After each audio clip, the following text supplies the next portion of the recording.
You know that panic when a math test is coming up and you're staring at three chapters thinking, where on earth do I even start? Now, most students do one of these two things. They either reread their notes over and over, which feels productive but doesn't actually work, or they just spam practice problems hoping something sticks. And the problem here isn't necessarily lack of effort, it's working without a clear system. And so over the years, I have developed a 6-step system which has helped me ace any math test and is applicable even if you have wasted the whole term and are starting from absolute scratch. If you don't know me yet, hey there, I'm Wendy. I'm an incoming math student at Cambridge University, and today I'll be walking you through my whole process for studying math. Let's dive right into it. Step 1 is break it down. Now, I found that tackling an entire chapter at once can be very overwhelming. So instead, I try to break the chapter into sections, which is usually what the textbook naturally divides into. Then I work on one section at a time, and I treat each one as a focused study session. I also make sure to follow the textbook order. And so I start with the first section, and I only move on after I feel very comfortable with that specific section. Now, this is really important because math is a subject that really builds on itself, which means that if you understand the earlier sections really well, the later ones are going to be a lot easier to follow. Whereas if you're skipping or rushing ahead, you might very easily get stuck later and then you have to go back again, and then it's very inefficient. And so what I usually do is I go through each section very carefully and I make sure that once I'm comfortable with it, once I'm very confident that I understand it, only then do I move on to the next one. Now that we've broken this chapter down into sections, I'm going to show you how I study each section. And this is where step 2 comes in, which is get the big picture. Now, once I've sat down to work on a specific section, I don't immediately jump into studying it. And so first, I try to read the entire chapter from start to finish, but I'm not trying to memorize anything or trying to understand every detail yet. I'm just trying to see the structure of the section. And so what I usually do is I take my notebook and I jot down a very simple list of all the main concepts and all the main ideas. For example, if I'm learning about the quadratic formula, I might write down solving equations of the form ax squared plus bx plus c, the quadratic formula, the discriminant, and how this connects to the parabola graph. And so the goal is to figure out what pieces exist and roughly how they relate. This kind of prevents the feeling of randomness that you might get if you were, for example, diving straight into the material. And in this step, I cannot really explain the details yet. It still feels a little bit fuzzy and loose in my head, but that's intentional. That's what we will be working on basically in step 3. And so our end result is a mental map of what the section is about, and we can use this mental map for step 3. And step 3 is rebuild the logic. So for step 3, I'll take the list from step 2, the list of the concepts, and I'll try to make sense of it. I'll try to turn all my loose ideas into something solid.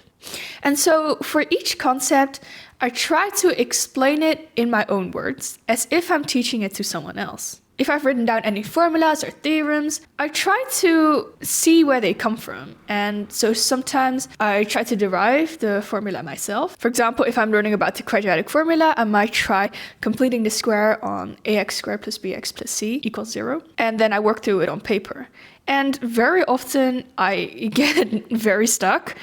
And that's absolutely normal. When I do get stuck, I go back to the textbook and try to fill in the gaps or the parts that I couldn't think of myself. And then I explain it again in my own words. And this back and forth kind of creates a deeper understanding, and it prevents that feeling of thinking you understand something, but you don't actually really understand it. And step 3 is probably one of the longest steps, but this is also where most of the learning happens because you're actively engaging with the material. And after I've done step 3, I don't just know how to recognize the formulas, but I also understand the meaning of them and when they apply and how they connect to the rest of the section. Now, step 4 is doing strategic practice problems.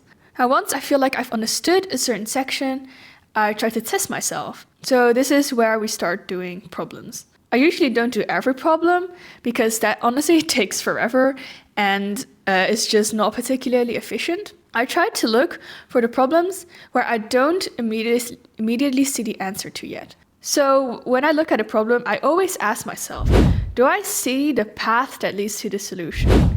And if I do, and if I'm certain that I do, I usually just skip the problem.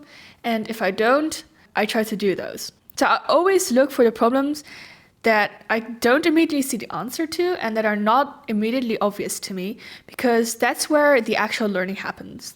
That's where you might be able to find gaps in your knowledge. And so for some people, these problems might be the easier ones. For some people, these problems might be the harder ones. It doesn't really matter as long as you pick the problems that you struggle with. Now, when I do find some problems that I really struggle with, I always try to find the gap in my understanding. And once I do that, I go back to step 3 and try to figure it out again and try to fill in the gaps. So basically, step 4 is all about finding your gaps and fixing them. Now, usually I end up doing like 3 to 5 practice problems, but those are very different for everyone. You might need more, you might need less. I always do make sure to pick some problems that are different. So for example, I won't be doing 2 problems that look kind of the same, because that's not very inefficient, unless I struggled with a particular problem and I want to check my understanding again, then it can be useful. Now, after I've done step 2 to 4 for each section, I'm already in a pretty good position for the test. But usually when I want to go from good to great, I also include step 5 and 6. I especially use these for important tests. So step 5 is creating a mind map. I usually try to create a mind map about the entire chapter. So not only the sections, but the entire chapter. And so what I do is I take a blank piece of paper, I write the chapter name in the middle, and then I try to branch out with everything I can recall.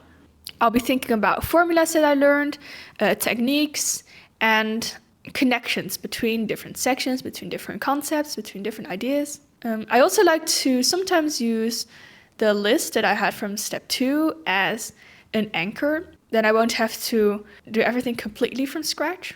And if I find out that I forgot something or that I still hesitate with something, I mark it and I check the textbook, and then usually I will write that in red so that I know that this is the part that I need to focus on and that I still need some work on. And usually I like to make the mind map a few days after I've looked through all the sections, because then it can also act a bit as revision. Now, sometimes I will also make mind maps of some of the more content-heavy sections. So mind maps are actually very versatile, so you can use them for basically anything. I personally really like using them for chapters to get an overview of what is happening and to see connections between different ideas, and to sort of prevent that feeling of randomness. But it can also help to do it per chapter, so replacing step 3 with creating a mind map is also something that I do sometimes.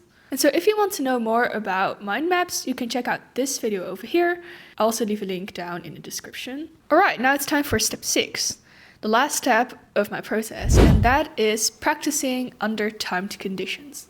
Now this one's all about doing practice tests and trying to practice under time pressure. So usually I use the practice tests in my textbook, or sometimes the teacher will hand out some practice tests, or I'll just pick some mixed problems and I'll time myself for those. I'm actually stimulating what the test will be like, and it also makes me feel a lot more prepared. And it's not only about doing the practice test itself, but also about what happens after it. So I always keep a mistake log and I write down what mistakes I made. That could be careless calculation or misreading a certain question, maybe forgetting a method or not recognizing a certain approach. And so I can work on that and I can go back and fill in the gaps. Okay, so that was my full process for studying math. These 6 steps have helped me get a ton of amazing math grades, and I hope they will help you too. If this made sense to you, feel free to try it out and tell me how it goes. And I'll see you guys next time.